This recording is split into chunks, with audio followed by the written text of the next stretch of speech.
नमस्कार दोस्तों, competition academy के यूट्यूब पोर्टल पे आपका स्वागत है। आइए हम लोग शुरू करते हैं आज महिला आंचल उपन्यास फणीश्वर रेणु का। इससे पहले की कक्षा में आप लोगों ने पढ़ा है देवरानी जेठानी की कहानी पंडित गौरी दत्त का, और परीक्षा गुरु लाला श्रीनिवास दास का भी हो चुका है। धरती धन्ना अपना जगदीश चंद्र का हो चुका है। आपका बंटी मन्नू भंडारी का हो चुका है। और मैंने आपको बताया था कल कि आज हम लोग बात करेंगे महिला आंचल और शेखर एक जीवनी अज्ञेय की रचना। लेकिन शेखर एक जीवनी आज नहीं हो पाएगा क्योंकि महिला आंचल उपन्यास बहुत बड़ा है, तो इसी की बात आज हम लोग करेंगे। रेणु की रचना है और रात में 9:30 बजे लाइव क्लास भी होगी। जो हमारे नए मेंबर्स हैं वो कॉपी पेन लेकर ज़रूर बैठें ताकि जो चीज़ें अलग से बताई जाएं उन्हें आप नोट कर सकें। जैसे अभी कल ही एडमिशन हुआ है एक कैंडिडेट का, तो वो भी वीडियो देख रही होंगी, तो आप कॉपी पेन लेकर ज़रूर बैठिए आकांक्षा जी, ताकि जो चीज़ें अलग से बताई जाएं उन्हें आप लिख सकें। जब तक चीज़ों को आप लिखेंगे नहीं, और इसके अलावा जो कोटेशन बताया जाएगा कोटेशन को भी नहीं लिखेंगे, नहीं समझेंगे, तो चीज़ें याद नहीं रह जाती। बाकी पीडीएफ तो अभी आपको मिल जाएगा। जो हमारे नए मेंबर्स हैं चैनल पर देख रहे हैं, अगर वो हमारे ऑनलाइन क्लास में आना चाहते हैं तो 8052584004 पर व्हाट्सएप करके सारी जानकारी ले सकते हैं, या अगर कॉल करना चाहें तो इन दोनों नंबर से किसी पर भी आप कॉल करके जानकारी ले सकते हैं। तो आइए शुरू करते हैं महिला आंचल उपन्यास फणीश्वरनाथ रेणु का। उससे पहले फणीश्वरनाथ रेणु के बारे में जानेंगे, फिर आगे हम लोग उपन्यास की बात करेंगे। तो आइए शुरू करते हैं फणीश्वरनाथ रेणु के बारे में। इन्हें आज़ादी के बाद का प्रेमचंद भी कहा जाता है। फणीश्वरनाथ रेणु को, अब ये आपके लिए हो सकता है कि नया फैक्ट आपको मिल रहा हो, क्योंकि फणीश्वरनाथ रेणु को आज़ादी के बाद का प्रेमचंद भी कहा गया है। इनका जन्म 4 मार्च 1921 ईस्वी को बिहार के अररिया ज़िले के फारबिसगंज में हुआ था। इनकी जो रचनाएं हैं वो रचनाएं हैं महिला आंचल, परती परिकथा, जुलूस, दीर्घतपा, कितने चौराहे, पलटू बाबा रोड। बाद में दीर्घतपा 1972 ईस्वी में कलंक मुक्ति के नाम से भी प्रकाशित हुआ। तो इसे आप ध्यान रखना, कभी कभी दूसरा नाम भी पूछ लिया जाता है, तो दीर्घतपा का दूसरा नाम कलंक मुक्ति भी है, तो इसे आप कहीं लिख लें, ध्यान रखना। कथा संग्रह की अगर बात करें तो एक आदिम रात्रि की महक, ठुमरी, अग्निखोर, अच्छे आदमी।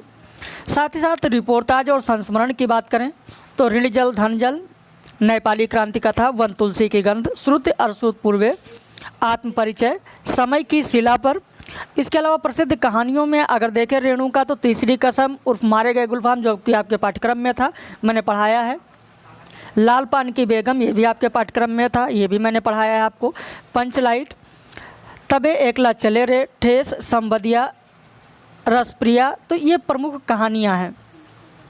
अब आइए बात करते हैं महिला आंचल की। इसके पात्र डॉक्टर प्रशांत, कमला, बालदेव, कालीचरण, मंगला देवी, लक्ष्मी, महंत सेवादास, तहसीलदार विश्वनाथ प्रसाद, रामदास, बावनदास, ये महिला आंचल के कुछ पात्र हैं।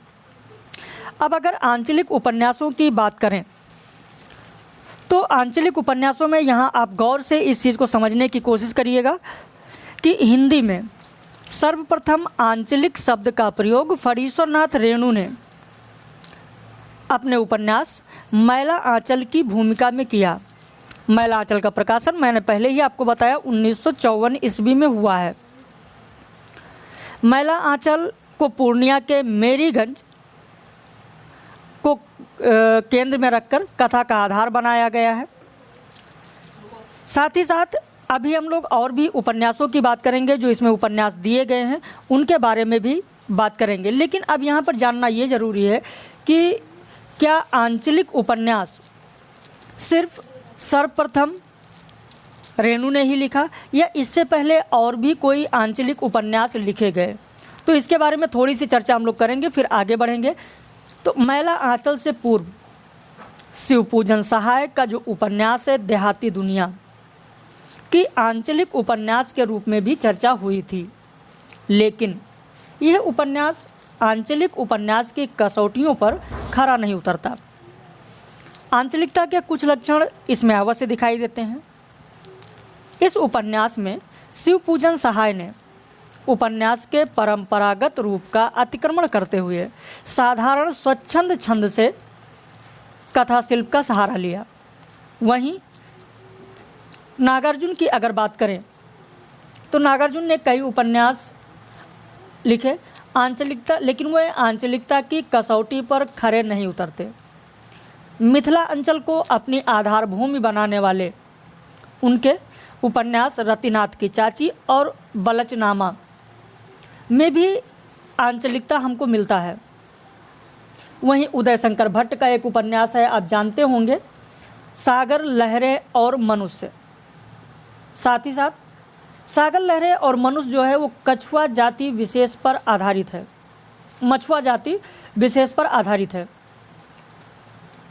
आंचलिक उपन्यास के रूप में महत्वपूर्ण सागर लहरें और मनुष्य में वर्सोवा के जो मछुआरे हैं, वर्सोवा के मछुआरों के जीवन के साथ बम्बई के उपनगरों व अन्य इलाकों का परिवेश भी इसमें है। कथा के केंद्र में सागर लहरें और मनुष्य के कथा के केंद्र में आप देखेंगे तो कोसी जाति की लड़की एक है, रत्ना जिसका नाम है, जिसके चित्रण से प्रकट किया गया है कि उदय शंकर भट्ट किस तरीके से सभी पक्षों को रखते हैं रत्ना के माध्यम से। वहीं रांगे राघव का भी उपन्यास है कब तक पुकारूं, ये भी आप लोगों ने सुना ही होगा। अपने ढंग का ये भी एक विशिष्ट आंचलिक उपन्यास है। कब तक पुकारूं में नटों के जीवन को संश्लिष्टता में चित्रित करने का प्रयास रांगे राघव ने किया है। नटों के जीवन के आचार विचार, मध्यकालीन विश्वास, शोषण और अन्याय, यौन स्वच्छंदता, सभी स्थितियों के बीच यह उपन्यास अपनी आंचलिकता में सजीव बन पड़ा है। वहीं बहुत से और भी उपन्यास हैं जो आंचलिक उपन्यास हैं, जैसे रामदरस मिश्र का पानी के प्राचीर, तथा एक और उपन्यास है जल टूटता हुआ, ये भी महत्वपूर्ण आंचलिक उपन्यास है। रामदरस मिश्र का जो उपन्यास है पानी के प्राचीर, तो पानी के प्राचीर में गोरखपुर जिले की 2 नदियों से घिरे अंचल की कहानी इसमें कही गई है। वहीं रामदरस मिश्र का जो दूसरा उपन्यास है जल टूटता हुआ, इसमें स्वाधीनता प्राप्ति के बाद की कथा पर यह आधारित है और इस उपन्यास का आधार है कछार अंचल का तिवारीपुर गांव, जिसकी रागात्मकता धीरे धीरे क्षीण हो रही है।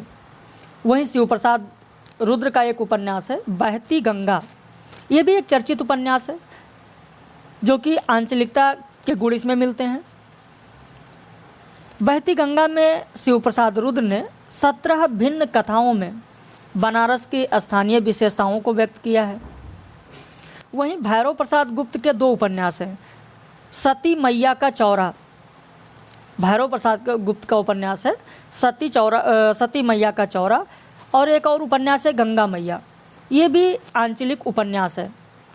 वहीं राही मासूम रजा का उपन्यास आंचलिक उपन्यास है, ये भी आप जानते हैं, बहुत ही सशक्त आंचलिक उपन्यास है। आधा गांव में उत्तर प्रदेश के गाजीपुर जिले के अंचल गंगोली के सिया मुसलमानों के जीवन की अनेक विसंगतियों को इस उपन्यास में चित्रित किया गया है। तो इस तरीके से आप देखेंगे बहुत सारे उपन्यास हैं जो आंचलिक उपन्यास हैं। मनोहर श्याम जोशी का उपन्यास है कसब, जो कुमायूनी जीवन की पृष्ठभूमि पर लिखा गया आंचलिक प्रेम कथा है। वहीं धरती धन्ना अपना जो जगदीश चंद्र का है, वो भी क्या है, जो आपने पढ़ा है, जो पिछली कक्षा हुई, वो भी एक आंचलिक उपन्यास है। वहीं मुर्दाघर जो जगदम्बा प्रसाद दीक्षित का है, आंचलिक उपन्यास है। मैत्री पुष्पा का अगर चाक देखें, चाक उपन्यास, तो भी क्या है, आंचलिक उपन्यास है। तो इस तरीके से कई सारे आंचलिक उपन्यास हैं। अब इसमें चलिए थोड़ा सा और आपको ऊपर ले चलते हैं, जो उपन्यास और भी हैं इनके रेणु के, उनके बारे में थोड़ा सा और बात कर लेते हैं, फिर आगे बढ़ते हैं। क्योंकि कभी कभी ऐसा होता है कि जो उपन्यासकार है जो आपके पाठ्यक्रम में है, उससे संबंधित और भी उपन्यास के बारे में पूछ लिया जाता है। अब अगर इनके जुलूस उपन्यास की बात करें, फणीश्वर रेणु के जुलूस उपन्यास की अगर बात करें, तो इसमें पूर्वी पाकिस्तान से आए हुए जो हिंदू शरणार्थी हैं, जो पूर्णिया ज़िले में आते हैं, उनकी दारुण कथा का उल्लेख किया गया है जुलूस में। वहीं अगर हम लोग प्रति परिकथा की बात करें, प्रति परिकथा की अगर बात करें तो इससे भी प्रश्न बन सकते हैं, क्योंकि इस उपन्यास की जो कथा भूमि है वो पूर्णिया जिले का ही एक गांव है परानपुर। आप लिख सकते हैं परानपुर, पूर्णिया जिले का ही परानपुर गांव है, और उसी को केंद्र में रखकर प्रति परिकथा की रचना की गई है। और ये जो मैला आंचल का गांव है मेरीगंज, उससे थोड़ा सा उन्नत गांव है परानपुर। परानपुर प्रथम पंचवर्षीय योजना के आरंभ होने के साथ कोसी की विभीषिका से मुक्ति की आशा में लिखा गया ये उपन्यास है। इसमें आज़ादी के बाद गांव में राजनीतिक दलबंदी के प्रवेश के परिणाम स्वरूप व्यक्तियों के बीच बढ़ते वैमनस्य से प्रति होते जा रहे मानव हृदयों की प्रति को लोक संस्कृति मूलक चेतना द्वारा तोड़कर उर्वर बनाने की आशावादिता व्यक्त की गई है। यानी प्रति परिकथा में प्रति किसका प्रतीक है? तो प्रति मानव के हृदय का प्रतीक है, इसे आपको ध्यान रखना है। वहीं साथ ही साथ कभी कभार ये भी पूछ लिया जाता है, इसे भी आपको ध्यान रखना है कि फणीश्वरनाथ रेणु को रेणु उपनाम किसने दिया। तो इसकी इनके बचपन की कहानी है, वहाँ से भी आपको मिल जाएगा। दूसरी चीज़, फणीश्वरनाथ रेणु ने यह भी कहा है कि मुझे रेणु उपनाम श्री कृष्ण प्रसाद जी कोइराला ने दिया है, श्री कृष्ण प्रसाद कोइराला ने दिया है। और कभी कभी ये भी पूछ लिया जाता है कि रेणु की पहली कहानी कौन सी है, वो भी मैं आपको बता चुका हूँ पिछली कक्षाओं में जब कहानी की बात हम लोग कर रहे थे कि 1944 ईस्वी में रेणु की कहानी बट बाबा विश्वामित्र पत्रिका में प्रकाशित हुई। यह विश्वामित्र पत्रिका कलकत्ता से प्रकाशित होती थी। इसके अलावा विश्वामित्र पत्रिका में पार्टी का भूत, कलाकार, पहलवान की ढोलक, न मिटने वाली भूख आदि रचनाएं भी बट बाबा में प्रकाशित हुई हैं। बट बाबा के बाद विश्वामित्र में प्रकाशित हुई हैं। विश्वामित्र के बाद रामवृक्ष बेनीपुरी जी के संपादक में जनता पत्रिका में रेणु की रचना जयगंगा, डायन कोसी, हड्डियों का पुल, घोड़े की टाप पर लोहे की रामधुन, हिल उठा हिमालय आदि रिपोर्टाज भी प्रकाशित हुए हैं। आप लिखना चाहें तो लिख ले जनता पत्रिका, जिसका संपादक तो उस समय रामवृक्ष बेनीपुरी कर रहे थे। उसमें फणीश्वरनाथ रेणु के रिपोर्टाज प्रकाशित हुए। उनका नाम कुछ इस प्रकार है, जैसे आप लिख लें जयगंगा, डायन कोसी, हड्डियों का पुल, घोड़े की टाप पर लोहे की रामधुन, हिल उठा हिमालय। रेणु जी ने अपने लेखन की जो शुरुआत की थी वो कविता से की थी। उनकी कविताएं 1932 ईस्वी में सिमरबनी से प्रकाशित एक पत्रिका थी जिसका नाम था खंगार सेवक। खंगार सेवक में प्रकाशित होती थी। अब अगर इनके उपन्यास दीर्घतपा की बात करें जो 1964 में प्रकाशित हुआ और बाद में यही कलंक मुक्ति के नाम से 1972 में प्रकाशित हुआ, अगर इसकी हम लोग बात करें तो इस उपन्यास की कथा भूमि बांकीपुर मोहल्ले की एक संस्था वर्किंग विमेंस हॉस्टल है। समकालीन भारत समाज में शासक वर्ग के घिनौने चरित्र और लोकतंत्र की विडंबनाओं को उजागर करता हुआ ये उपन्यास नारी जीवन के अंतर विरोधों को भी उद्घाटित करता है। दीर्घतपा उपन्यास बेला गुप्त का इस भ्रष्ट व्यवस्था के साथ संघर्ष में आत्मबलिदान, हमारी मूल्य चेतना, हमारे मानवीय विवेक को झकझोर कर रख देता है। तो इस तरीके से आपने देखा। अब इनका कितने चौराहे जो उपन्यास है 1966 में प्रकाशित हुआ, इसकी अधिकांश घटनाएं तो अररिया कोर्ट पूर्णिया में घटित होती हैं और यह उपन्यास पूर्णिया के किशोर शहीद द्रव्य कुंडू को समर्पित है। आप लिख लें कितने चौराहे उपन्यास की अधिकांश घटनाएं अररिया कोर्ट पूर्णिया में घटित होती हैं। इस उपन्यास के इस उपन्यास में पूर्णिया के किशोर जो शहीद हैं ध्रुव कुंडू, उनको ये उपन्यास समर्पित है। अब पलटू बाबा रोड की अगर बात करें तो इसका प्रकाशन 1960 ईस्वी में हुआ। आरंभ में यह उपन्यास ज्योत्सना पत्रिका में प्रकाशित हुआ। किस पत्रिका में? लिख लीजिए, ज्योत्सना पत्रिका में प्रकाशित हुआ। उपन्यास की कथा भूमि पूर्णिया के छोटे कस्बे बैरागाछी, नाम सुना होगा, अगर नहीं सुना है तो इसको ज़रूर लिख लें आप।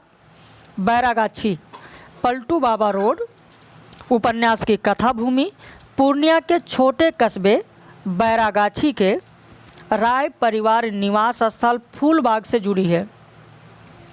पलटू बाबा को फूलबाग के जो लोग थे, उस इलाके के जो लोग थे, उन्हें गुरु दादू नाम से पुकारते थे, गुरु दादू नाम से पुकारते थे। और पलटू बाबा रोड उपन्यास के अधिकतम पात्र काम पीड़ा से ग्रस्त हैं, काम पीड़ा से ग्रस्त है। तो इस तरीके से इनके और भी जो उपन्यास थे उनके बारे में हम लोगों ने बात किया। अब आइए हम लोग चलते हैं मैला आंचल उपन्यास की तरफ और उसकी बात करते हैं। ये उपन्यास बहुत बड़ा है, इसका सारांश कुछ इस तरीके से पहले आप जान लें, फिर इसका भौगोलिक पक्ष क्या है, इसका सामाजिक पक्ष क्या है, राजनीतिक पक्ष क्या है, आर्थिक पक्ष क्या है और सांस्कृतिक पक्ष क्या है, इस उपन्यास का शिल्प क्या है, इस उपन्यास की भाषा क्या है, उसकी बात फिर हम लोग करेंगे। तो आइए पहले सारांश जान लेते हैं। तो इस उपन्यास द्वारा रेणु जी ने पूरे भारत के ग्रामीण जीवन का चित्रण करने की कोशिश की है। इस उपन्यास का कथानक पूर्णिया जिले के एक गांव मेरीगंज का है। इसका मुख्य पात्र डॉक्टर प्रशांत हैं, जो मेरीगंज गांव में मलेरिया और काला आजार पर शोध करने के लिए जाते हैं। डॉक्टर गांव वालों के व्यवहार से आश्चर्यचकित हैं। वो रूढ़ियों को नहीं मानते और जो लोग गांव द्वारा तिरस्कृत हैं, डॉक्टर उनको सहारा देता है। कहानी की नायिका कमली है। किसी अज्ञात बीमारी से वो पीड़ित है। डॉक्टर उसे ठीक कर देता है, या यूँ कहें कि डॉक्टर प्रशांत ही उसका इलाज है। कमली अपने अभिभावकों को किसी तरह का कष्ट देना नहीं चाहती। कमली के जो पिता हैं विश्वनाथ मलिक गांव के तहसीलदार हैं, लेकिन बाद में तहसीलदारी छोड़कर कांग्रेस के नेता हो जाते हैं। वो इस कहानी में सही मायने में जमींदारी व्यवस्था के प्रतीक है, जबकि इनका दो रूप देखने को मिलता है। तो यहाँ पर आप देखेंगे अभी जमींदारी व्यवस्था के प्रतीक हैं, जो कि बहुत महत्वपूर्ण है। कहानी के अन्य पात्र भी किसी न किसी विचारधारा के प्रतीक हैं। कोई जातिवाद, कोई समाजवाद, तो कोई स्वराज्य आंदोलन का झंडा बरदार है। डॉक्टर प्रशांत और कमली के रूमानी प्रेम और प्रेम के आदर्श के साथ उपन्यास समाप्त होता है, जहां अगली पीढ़ी का वारिस नीलोत्पल पैदा होता है। तो ये कुछ था कहानी का संक्षेप। अब आइए इस उपन्यास के भौगोलिक पक्ष के बारे में जानते हैं। क्या है इसका भौगोलिक पक्ष? यद्यपि समग्रता के लिए आंचलिक उपन्यासकार को जीवन के सभी पक्षों को प्रस्तुत करना होता है, लेकिन मूल रूप से भौगोलिक और सांस्कृतिक वर्णन इस उपन्यास में प्रमुख होते हैं। यह प्रमुखता इस रूप में नहीं होती है कि इन पक्षों का विस्तार सबसे अधिक हो, बल्कि इस रूप में होती है कि यही दो पक्ष आंचलिक उपन्यास को आंचलिकता प्रदान करते हैं। इस उपन्यास में इन दोनों बिंदुओं पर पर्याप्त ध्यान देते हुए रेणु ने जीवन के सारे पहलुओं को, चाहे वह सामाजिक हों, राजनीतिक हों या आर्थिक हों, यथोचित स्थान दिया है। रेणु ने सबसे पहले उस अंचल का भौगोलिक वर्णन इस प्रकार दिया है। आप देखें, भौगोलिक वर्णन इस प्रकार उन्होंने दिया और कहा कि ऐसा ही एक गांव है मेरीगंज। रोहतट स्टेशन से 7 कोस पूरब बूढ़ी कोसी को पार करके जाना होता है। तड़बन्ना के बाद ही एक बड़ा मैदान है, जो नेपाल की तराई से शुरू होकर गंगा जी के किनारे खत्म हुआ है। लाखों एकड़ जमीन, बंध्या धरती का विशाल ये अंचल कोस भर मैदान पार करने के बाद पूरब की ओर काला जंगल दिखाई पड़ता है और वही है मेरीगंज कोठी। तो बाहरी भूगोल का, बाहरी अंचल का इस तरीके से इन्होंने वर्णन किया। और इसके बाद अब गांव के भीतरी भूगोल का वर्णन रेणु ने किस प्रकार किया है, मेरीगंज का वर्णन, आइए देखते हैं। मेरीगंज एक बड़ा गांव है, 12 वर्ण के लोग रहते हैं। गांव के पूरब एक धारा है जिसे कमला नदी कहते हैं। यानी मेरीगंज गांव के पूरब में कौन सी नदी है, तो कमला नदी है। बरसात में कमला भर जाती है, बाकी मौसम में बड़े बड़े गड्ढों में पानी जमा रहता है। तो भौगोलिक परिचय देने के बाद रेणु उस अंचल के समग्र जीवन का अंकन करना शुरू करते हैं। इसमें सामाजिक, राजनीतिक, आर्थिक हर रूप रंग में व्यक्त होते चलते हैं और धीरे धीरे पाठक खुद इस गांव में ही अपने आप को महसूस करने लगता है। हिंदी साहित्य का कोई ऐसा विद्यार्थी नहीं है जो मैला आंचल ना पढ़ा हो। लगभग मुझे उम्मीद है कि सभी अभ्यर्थी, आप जितने लोग सुन रहे हैं वीडियो, मैला आंचल लगभग सभी लोगों ने पढ़ा होगा। और मैला आंचल जब आप पढ़ना शुरू करेंगे, जैसे ही 8-10 पेज आप पढ़ेंगे, आपको लगेगा कि आप खुद मेरीगंज में ही हैं। इस तरीके से फणीश्वर रेणु ने आंचलिकता को प्रदर्शित किया है और इस तरीके से शब्दों का चयन किया है। देसी भाषा का इस तरीके से आपको चयन मिलेगा, तत्सम शब्दों का, तद्भव शब्दों का चयन मिलेगा कि आपको लगेगा ही नहीं कि आप किसी और अंचल के हैं। अब अगर सामाजिक जीवन की बात करें तो रेणु ने अपने इस उपन्यास में सामाजिक जीवन के तहत जाति व्यवस्था, नारी का स्थान, धार्मिक व्यवस्था, अंधविश्वास, इन सबको उन्होंने चित्रित किया है। सबसे पहले अगर जाति व्यवस्था की बात करें तो इस उपन्यास में देखेंगे कि जाति व्यवस्था भारत के किसी भी सामान्य गांव के सामाजिक जीवन की धुरी के रूप में काम करती है। मेरीगंज का पूरा समाज जाति के आधार पर वर्गीकृत है और जातीय किस्म के झगड़े होना वहाँ सामान्य सी बात है। जातियों के बीच का शक्ति संतुलन भी गांव की सामाजिक संरचना निर्धारित करता है। रेणु उपन्यास के आरंभ में ही इस संरचना को स्पष्ट करते हुए कहते हैं कि अब गांव के 3 प्रमुख दल हैं। 3 प्रमुख दल कौन कौन से हैं? कायस्थ, राजपूत, यादव। और इन्हीं के आधार पर टोलियां भी बनी हुई हैं। कायस्थ टोली, राजपूत टोली, यादव टोली, तो इस तरह टोलियां भी बनी हुई हैं। ब्राह्मण अभी भी तृतीय शक्ति हैं। गांव के अन्य जात के लोग भी सुविधानुसार इन्हीं दलों में बटे हुए हैं। ये जातियां न केवल शक्ति संतुलन का आधार हैं, बल्कि इसमें एक दूसरे के प्रति गहरी घृणा भी विद्यमान है। यद्यपि रेणु ने जातीय घृणा के प्रसंगों को बहुत ज़्यादा तवज्जो नहीं दिया है इस उपन्यास में, लेकिन कुछ एक ऐसे प्रसंग आपको मिल जाएंगे जहाँ पर घृणा की ये भावना आपको स्पष्ट रूप से दिखाई देने लगती है। जैसे जब देखेंगे कि ज्योतिषी काका कहते हैं यहाँ पर कि यादव लोग बार बार लाठी भाला दिखाते हैं, राजपूतों के लिए डूब मरने की बात है। अकेले यादवों की बात रहती तो कोई बात नहीं थी, इसमें कायस्थ समाया हुआ है और मरा हुआ कायस्थ भी बिसाता है। ये कथन किसका है? तो ज्योतिषी काका का है। तो ये चीज़ भी ध्यान रखना है, इसीलिए मैंने यहाँ पर महत्वपूर्ण जो उदाहरण पूछे जाते हैं उनको मैंने शामिल कर लिया है, ताकि आप इनको देख सकें। PDF भी आपको मिल जाएगा, इनको याद रख सकें और इनसे संबंधित जो प्रश्न आए उन्हें आप कर सकें। इस उपन्यास में अब अगर नारी का स्थान देखा जाए तो मैला आंचल में नारी की जो सामाजिक स्थिति है, इस सामाजिक स्थिति पर विशेष रूप से रेणु ने ध्यान नहीं दिया है। फिर भी कई प्रसंगों के चलते चलते ऐसी टिप्पणियां की हैं जो नारी की परतंत्र व निम्न स्थिति को व्यक्त करती है। किसी भी घर में यदि आर्थिक अभाव हो, किसी भी घर में, वो किसी भी घर की बात की जा रही है कि अगर किसी भी घर में आर्थिक स्थिति का अभाव हो, आर्थिक अभाव हो, तो पुत्र और पुत्री में से पुत्र पर ही धन खर्च करने को ठीक समझा जाता है। और इस उपन्यास में एक ऐसा प्रसंग है जहां एक रोगग्रस्त युवती के पिता कहते हैं कि हुजूर, लड़की की जात है, बिना दवा दारू के ही आराम हो जाती है। इसी पर तो ये आपको उदाहरण ध्यान रखना है कि किस उपन्यास का है।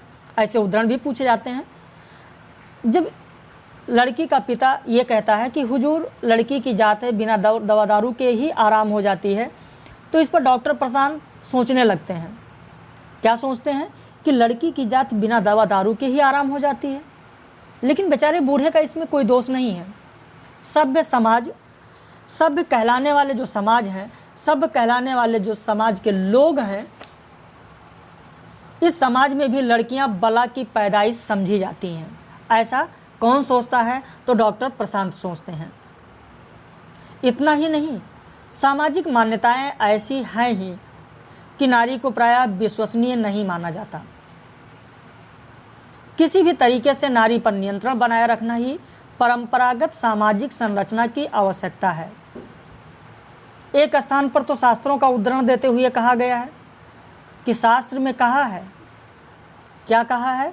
जोरू जमीन जोर का, नहीं तो किसी और का। तो यह भी उदाहरण आपके लिए बहुत ही महत्वपूर्ण हो सकता है। यहां पर रेणु ने एक और प्रसंग की चर्चा विशेष रूप से की है। नारीवादी जो चिंतक होते हैं, उन चिंतकों का कई बार ऐसा भी दावा रहता है कि किसी भी अराजक स्थिति में अत्याचार की सबसे बड़ी शिकार महिलाएं होती हैं।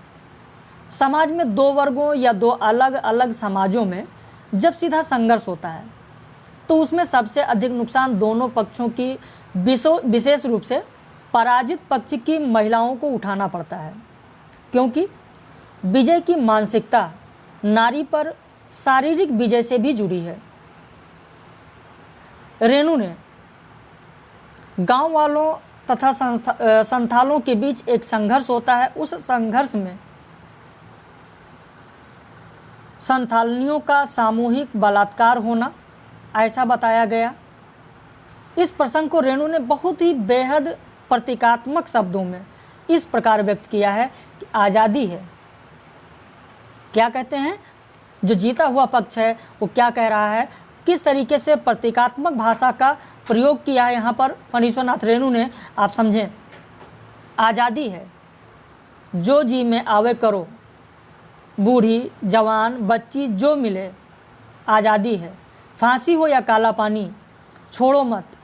तो इस प्रकार रेणु ने कई अलग अलग संदर्भों में दिखाया है कि समाज में जिस प्रकार जाति संरचना शोषण और दमन पर आधारित है, वैसे ही नारी पुरुष के संबंध भी। तो इस तरीके से आपने देखा कि इस उपन्यास में नारियों की स्थिति का चित्रण किस प्रकार किया गया है। वहीं इस उपन्यास में अगर धार्मिक विकृतियों की हम लोग बात करें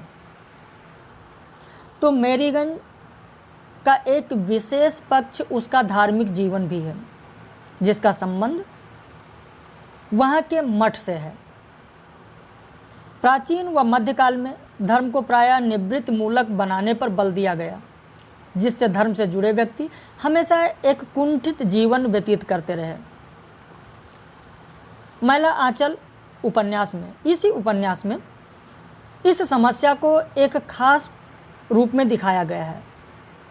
महंत साहब धर्म के प्रतिनिधि हैं, अतः माया से मुक्त रहना उनके लिए आवश्यक है। यदि वे विवाह करते हैं तो सुविधा भरी जो महंती है, वो सुविधा भरी महंती हाथ से निकलती है, और विवाह नहीं करते हैं तो क्या होता है? तो भौतिक सुविधाओं के बावजूद कुंठित जीवन जीने को अभिशप्त हैं। वह यह समाधान निकालते हैं कि मठ के पुराने सेवक की बेटी लक्ष्मी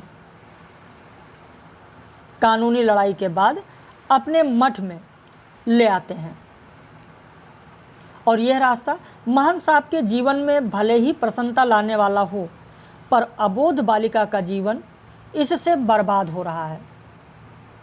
यादव टोली का जो किसलू है वो क्या कहता है लक्ष्मी के बारे में, सुने। ये उद्धरण भी आपको ध्यान रखना है किसका है। तो यादव टोला का जो किसलू है उसका ये कथन है कि महंत जब लक्ष्मी को मठ पर लाया था तो वह एकदम अबोध थी। कहाँ वो बच्ची, कहाँ वो 50 बरस का बूढ़ा गिद्ध। रोज रात में लक्ष्मी रोती है, ऐसा रोना कि सुनकर पत्थर भी पिघल जाए। इस प्रकार की विकृति के बावजूद दोष लक्ष्मी का ही है कि उसने माया बनकर महंत साहब के धर्म को भ्रष्ट कर दिया। इस पर व्यंग्य की भाषा में फणीश्वरनाथ रेणु ने अपने उपन्यास में किस प्रकार लिखा है, आप देखें। चढ़ती जवानी में सदगुरु साहब की दया से माया को जीत कर ब्रह्मचारी रहे।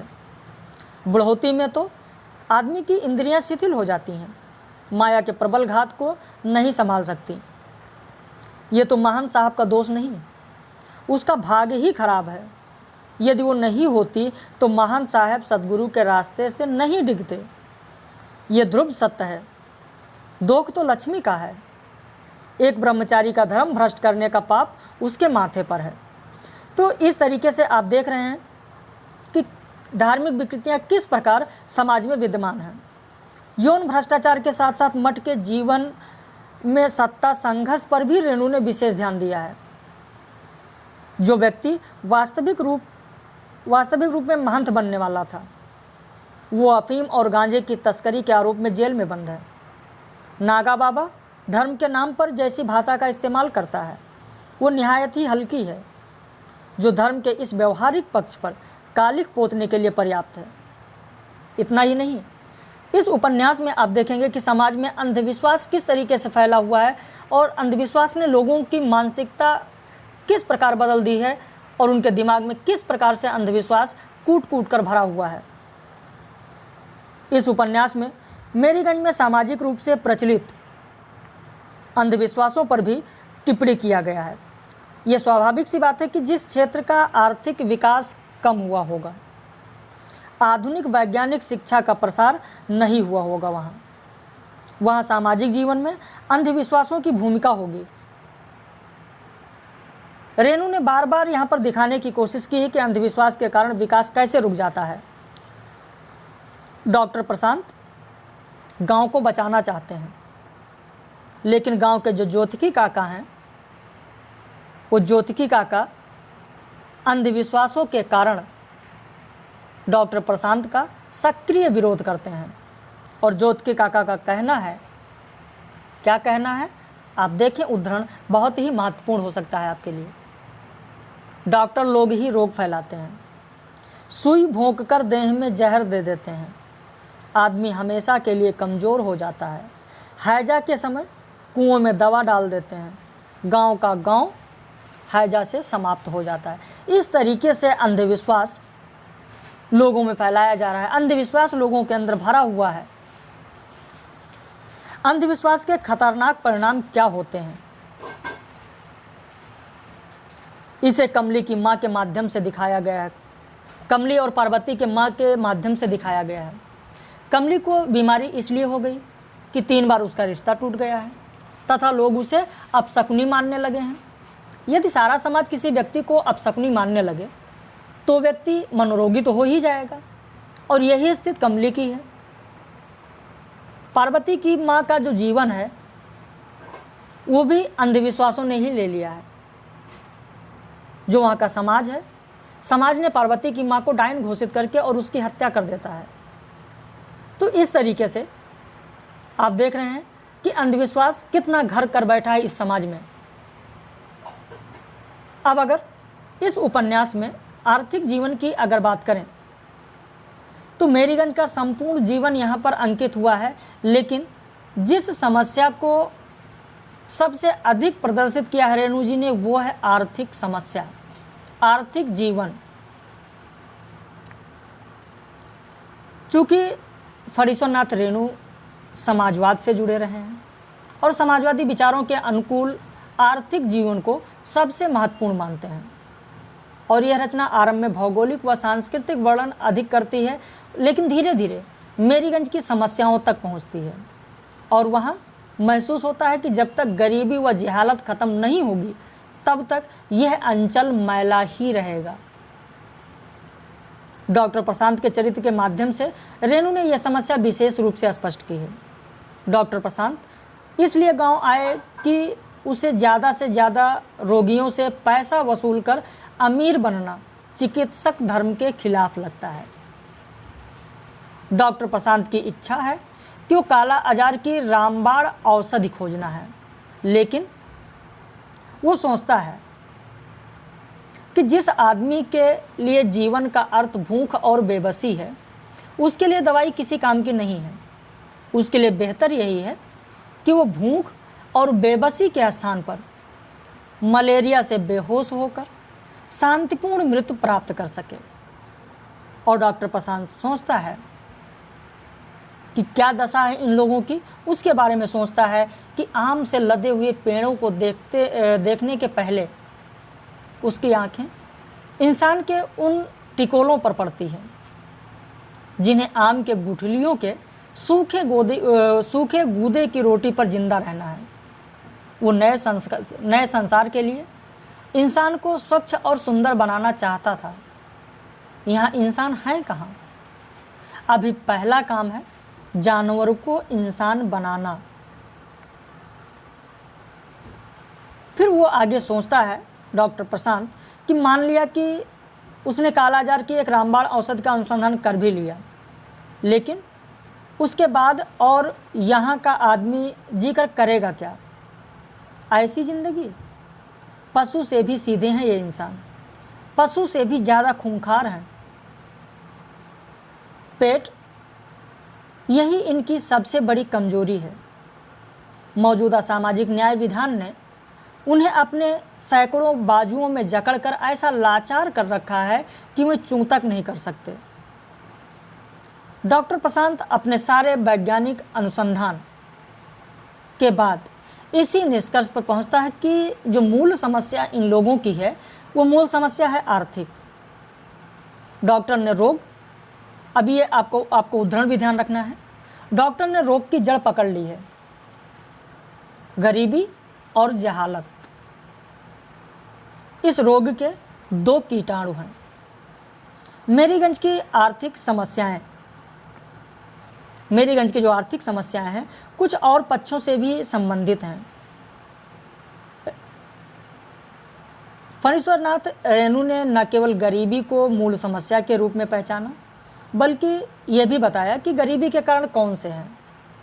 यह गरीबी उत्पादकता की कमी से नहीं, अपितु वितरण की विषमताओं से पैदा हुई है। जैसा कि मैंने आपको पहले ही बताया कि समाजवादी विचारधारा के थे रेणु, इसीलिए समान वितरण की बात वो करेंगे। तो यहाँ इन्होंने बताया अपने उपन्यास में कि वितरण की विषमताओं के कारण यह पैदा हुआ है जो यहाँ की गरीबी है।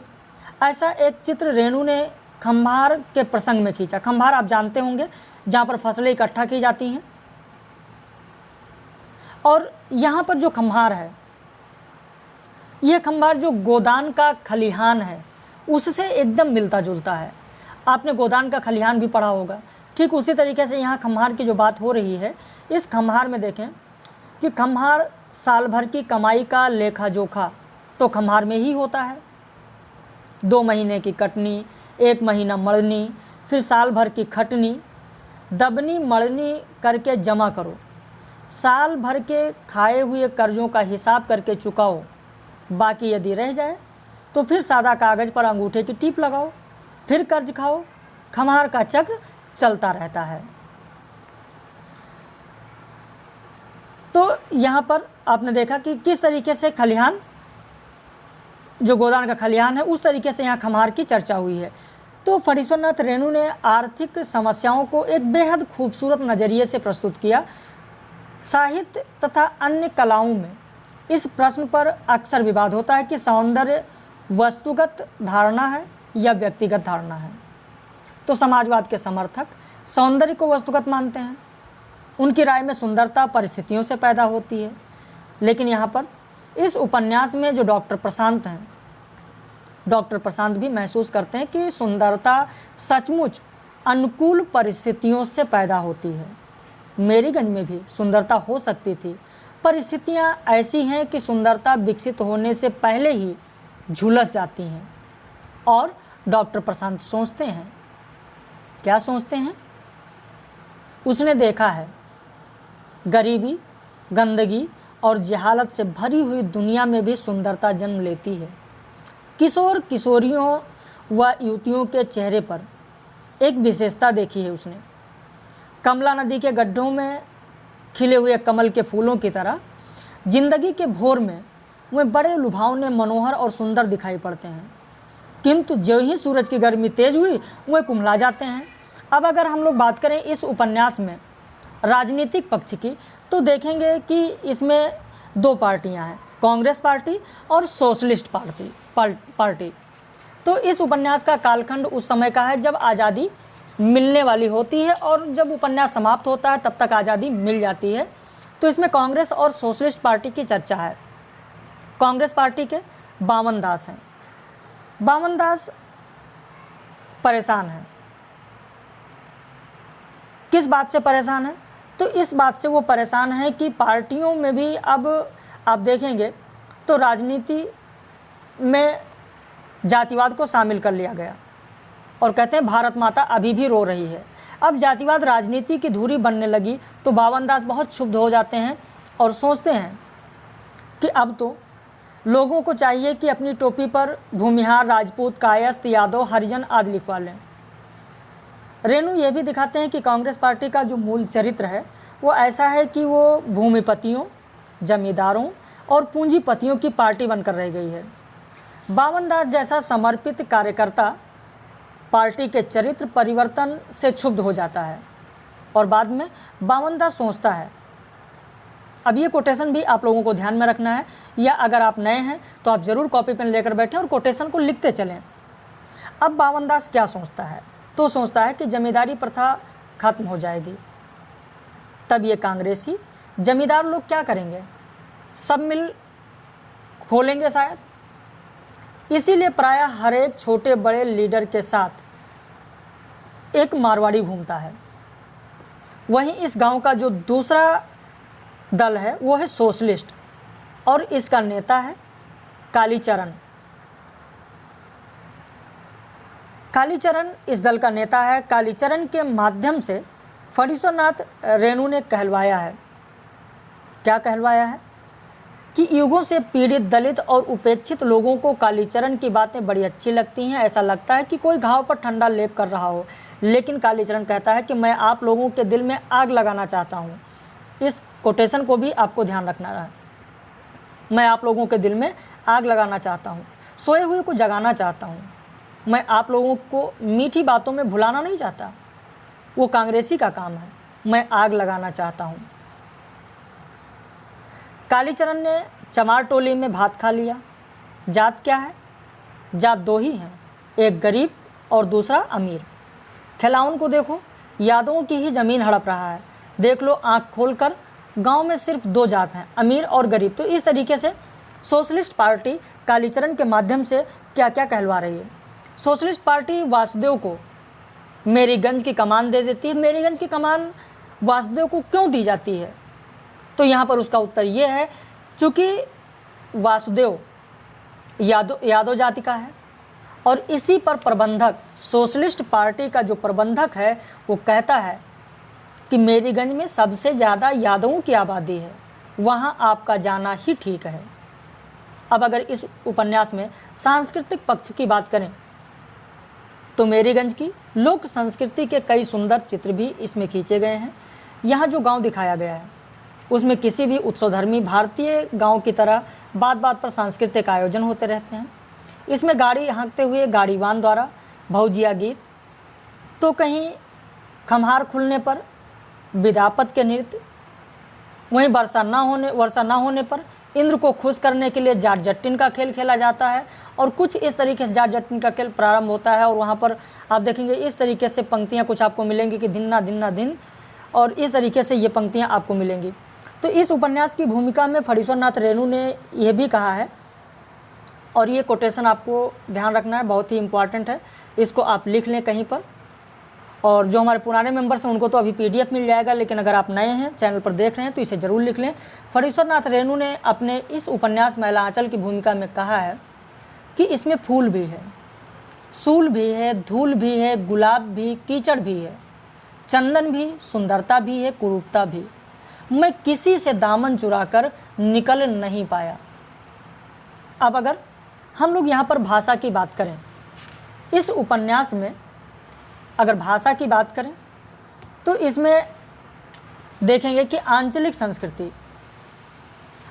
संस्कृति से में देशज शब्दावली जो होती है वो केंद्र में रखी जाती हैं। इसके अलावा कई तद्भव शब्दों का भी प्रयोग किया जाता है, जैसे कुछ इस तरीके से, जैसे फुलिया बालों में गमकौवा तेल लगाती है। अब यहाँ पर गमकौवा शब्द का जो इस्तेमाल हुआ वो कौन सा है, तो यहाँ पर आप देख रहे हैं तद्भव शब्दों का प्रयोग हुआ, यहाँ पर देशज शब्दों का प्रयोग हो रहा है।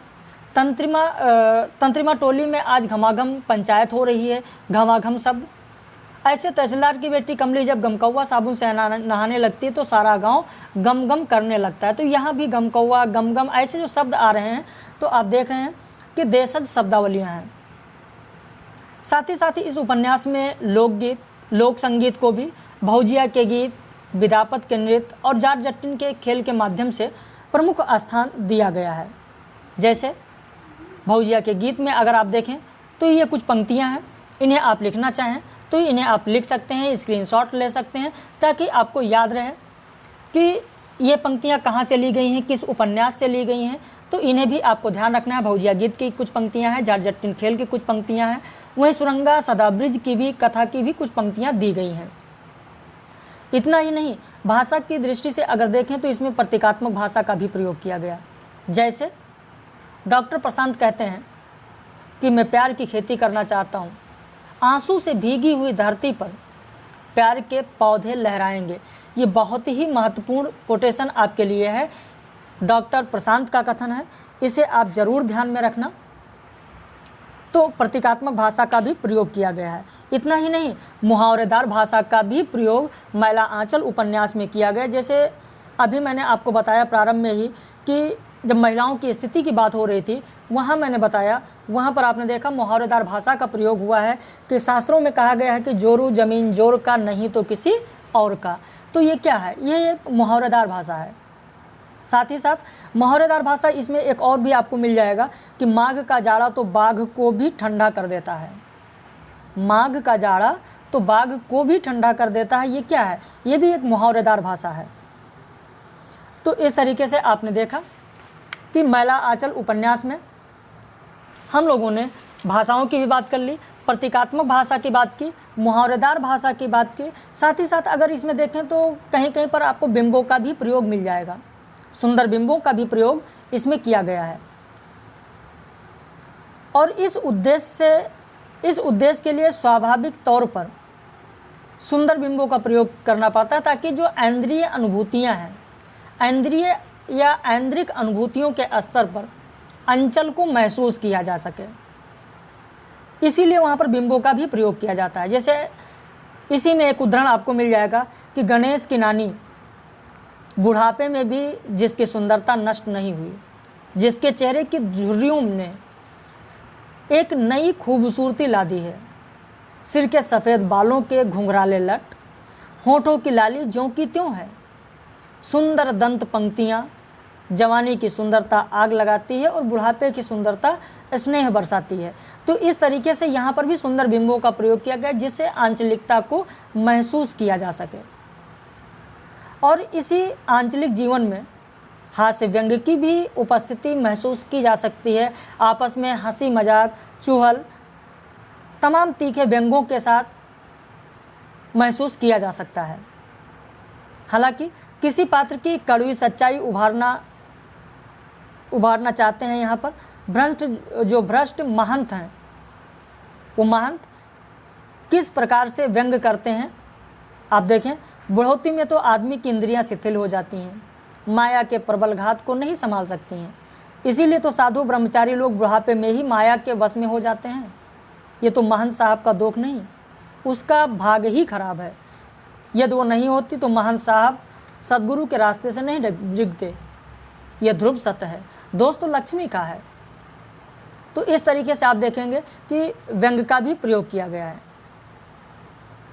इस उपन्यास में भाषा शैली के स्तर पर एक विशेष प्रयोग चेतना प्रवाह शैली का भी प्रयोग किया गया है। जो चेतना प्रवाह शैली वो सामान्यतः मनोवैज्ञानिक उपन्यासों में प्रयुक्त होती है, जिससे ये होता है कि जो लेखक है वो किसी चरित्र के मन में आने वाली बेक्रम और बेतरतीब भावों की उसी प्रवाह में प्रस्तुत करता है जैसे मन में आते हैं। ठीक उसी तरीके से अगर इस उपन्यास में बात करें तो फणीश्वर नाथ रेणु ने कमली की जो मन स्थिति है उसको दिखाने के लिए इन्होंने एक जगह पर चेतना प्रवाह शैली का भी प्रयोग किया है और कुछ इस तरीके से कहा गया है। कमली कहती है कि अच्छा डॉक्टर, सच सच बताना, तुम क्यों मुस्कुराते हो?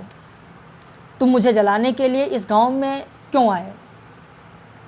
नहीं नहीं, तुम नहीं आते तो पागल हो जाती। रोज़ सपने में कमला नदी की बाढ़ में मैं बह जाती थी। बड़े बड़े सांप, तरह तरह के सांप काटने दौड़ते थे। तुम आए, मैं डूबते डूबते बच गई। तुम डांटते हो, बड़ा अच्छा लगता है। तुम मुझे सुई से डराते हो, चिढ़ाते हो, कितना अच्छा लगता है मुझे। फिर मीठी दवा भेज दूंगा। तुम्हारी बोली क्या कम मीठी है? तो इस तरीके से चेतना प्रवाह शैली के द्वारा कमली के मन स्थित को भी दिखाने का प्रयास यहाँ पर फणीश्वरनाथ रेणु ने किया है। तो इस तरीके से इस उपन्यास में आपने भाषा शैली देख लिया और साथ ही साथ किस नाटकीयता के तरीके से इसमें कहा गया है उसको भी आपने, संवाद भी बीच बीच में आपने देखा।